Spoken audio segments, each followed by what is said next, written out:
Fala galera, vamos começar aqui o nosso React Resenha com a coletiva do Fernando Diniz. Vamos reagir aqui ao que disse o Diniz após o empate do Fluminense. Fluminense 1, Atlético Mineiro 1. Vamos ouvir o que o grande Fernando Diniz, no destemperado Fernando Diniz, falou desse empate. Vamos lá, vamos botar na tela aí para vocês um pouquinho de Fernando Diniz. Vamos embora. Primeiro no banco, depois o Lodi acabou culminando na substituição. Está perguntando sobre a confusão no pós-jogo. O juiz parece entender se alguma coisa que você parece entender o que aconteceu nesse momento. Não, primeiramente, boa noite. Em relação ao que aconteceu no final do jogo, teve a confusão ali com o André e com a Arana, que o banco do Atlético Paranaense veio todo para cima do banco aqui, ele deu um cartão amarelo para o André e um para o Arana. Resolveu dessa forma. Aí teve o lance do John Kennedy, que o banco do Fluminense todo levantou, e o bandeirinha, que estava muito longe de mim, ele falou para ele me dar amarelo. E aí ele falou para mim que ele me deu amarelo porque o nosso banco levantou e eu era responsável pelo banco. Foi o argumento que ele usou, sendo que com o Atlético Paranaense, o juiz foi e aplicou cartão amarelo para as pessoas do banco, não deu amarelo para o Felipão. E se ele fosse usar o mesmo critério, então quando o banco do Atlético Paranaense veio todo aqui, ele tinha que dar cartão amarelo para todo mundo, ou pelo menos dar para o Felipão.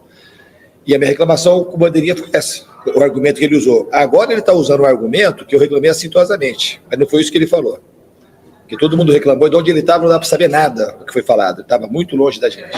Agora está com a segunda versão, lá do banco, as pessoas ouviram ele falando que ele me deu amarelo por conta que eu era responsável pelo banco. E como eu tinha 2 amarelos, eu falei assim, eu tenho 2 amarelos, vou ficar fora do banco porque você vai fazer um negócio desse, que não tem critério. Primeira vez que eu tomei cartão amarelo, porque os bancos levantam sempre, eu não vejo ninguém dar cartão amarelo para o treinador, porque ele levantou, porque o banco levanta. Mas ele resolveu dar cartão para mim. Aí eu continuei reclamando com ele, aí ele veio e me deu vermelho direto, que ele falou para o banheiro, deve ter se sentido ofendido. Vamos ver o que ele vai relatar na súmula, se ele vai falar a verdade que ele falou para mim. O que aconteceu no final do jogo foi isso. O Diniz só esqueceu de falar, né, que várias vezes durante o jogo eu vi isso, ele mandou o cara tomar naquele lugar. Eu vi, ninguém me contou, não. Ele só esqueceu de falar isso daí. Outra coisa, não é a primeira expulsão do Diniz. O Diniz é reincidente de expulsões, né?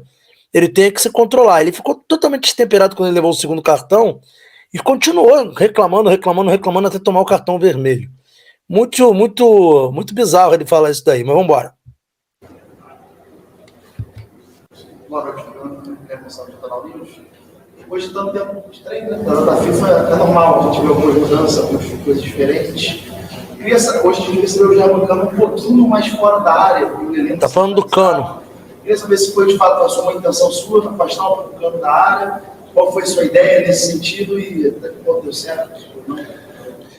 Galera, para quem não conseguiu ouvir, a pergunta foi: você afastar o Cano da área, por que você tirou o Cano de dentro da área e afastou tanto o Cano para fora da área? Ele vai responder agora. Lembrando que o Cano nunca jogou tão dentro da área, né? Sempre foi um jogador que recuava para jogar naquele bloco de apoio do Fluminense, sempre longe da área. Só que agora ele está longe demais da área. Virou praticamente um volante muitas vezes. Tanto é que hoje teve uma chance que ele perde a bola dentro da nossa grande área, nossa área de defesa, e gera uma grande chance de gol para o Atlético. O Fábio salvou. Então é isso aí que ele está falando. Vamos ver.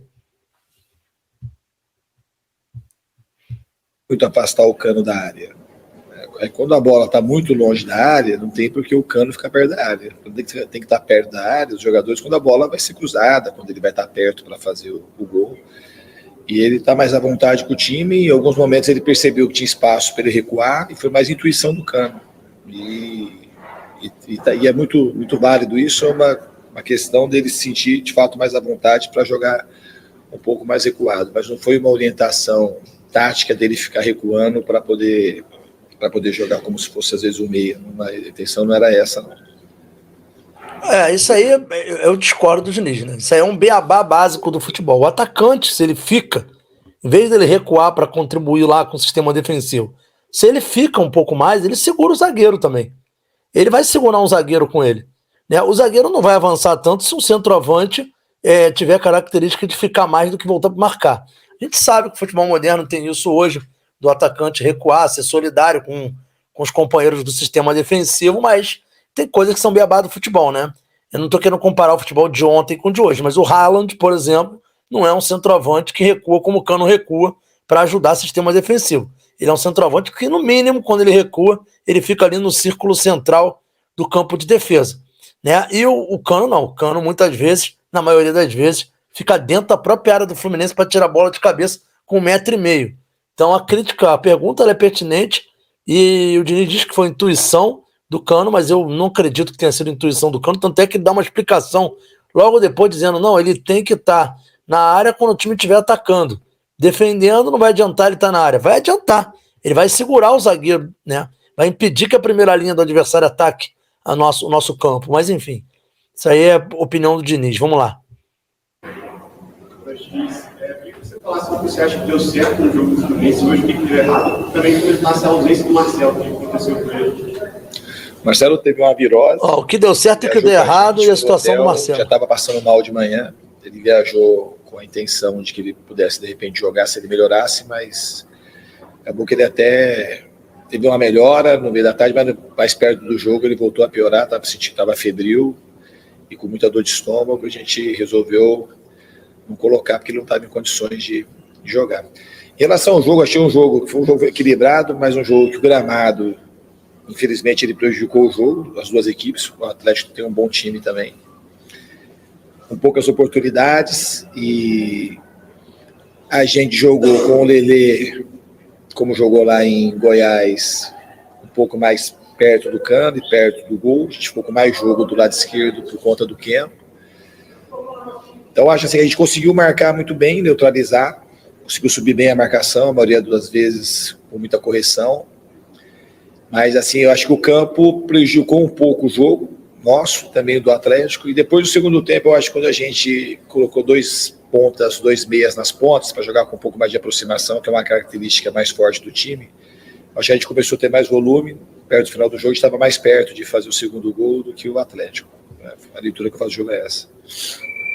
Aí eu pergunto, que organização foi essa que o Diniz disse que o time teve? Eu não vi essa organização que o Diniz disse que o time teve, colocou culpa no gramado, disse que o jogo foi com poucas chances de gols, pelo amor de Deus.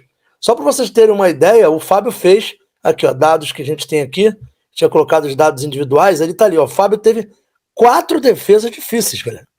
Estatística aí do Foot Test. 4 defesas dificílimas do Fábio.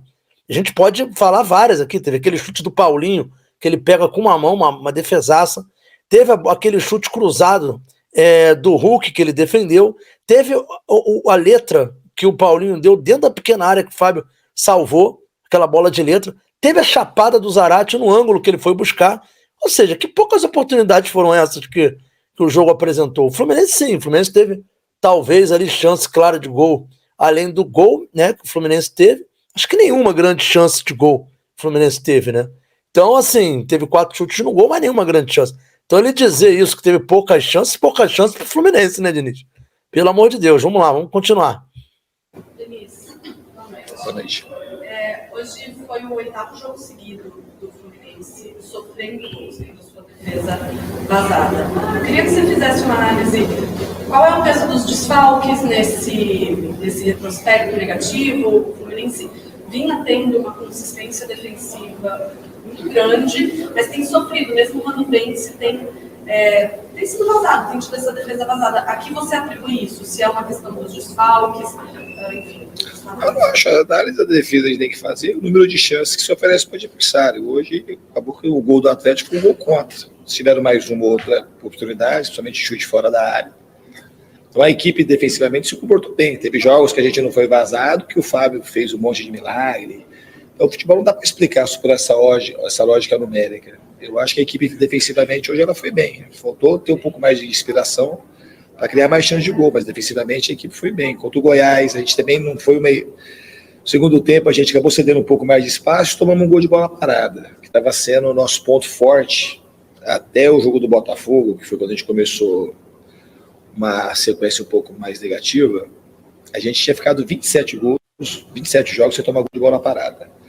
E nos últimos jogos, a gente acabou levando, não foi o caso de hoje, mas a gente ter levado, pelo menos acho que metade dos gols, talvez de bola parada, que vinha sendo o nosso ponto mais forte em relação à parte defensiva.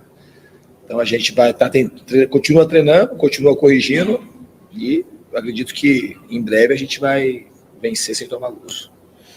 O cara falar que os caras não tiveram quase. Acabou a coletiva, né? Vou fechar aqui. Essa foi a última pergunta. O cara falar que não tiveram. O adversário não teve grandes chances de gols ou poucas chances de gols é brincadeira, né? Quantas chances ele queria que tivesse mais? 4 defesas dificílimas do Fábio. 3 delas defesas de gol, claríssimas. O cara dizer que não tiveram grandes chances. Queria quantas? Quantas chances o Diniz queria que os caras tivessem a mais?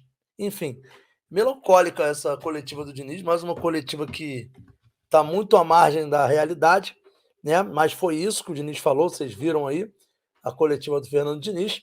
Torcer para que o Diniz consiga encontrar um caminho, mas vivendo nesse mundo paralelo, nesse fantástico mundo do Diniz, vai ficar muito difícil.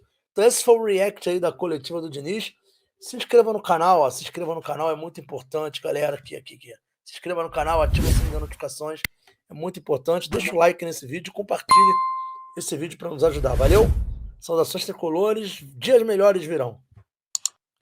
Valeu, galera, tamo junto, fica com Deus aí. Valeu, um grande abraço.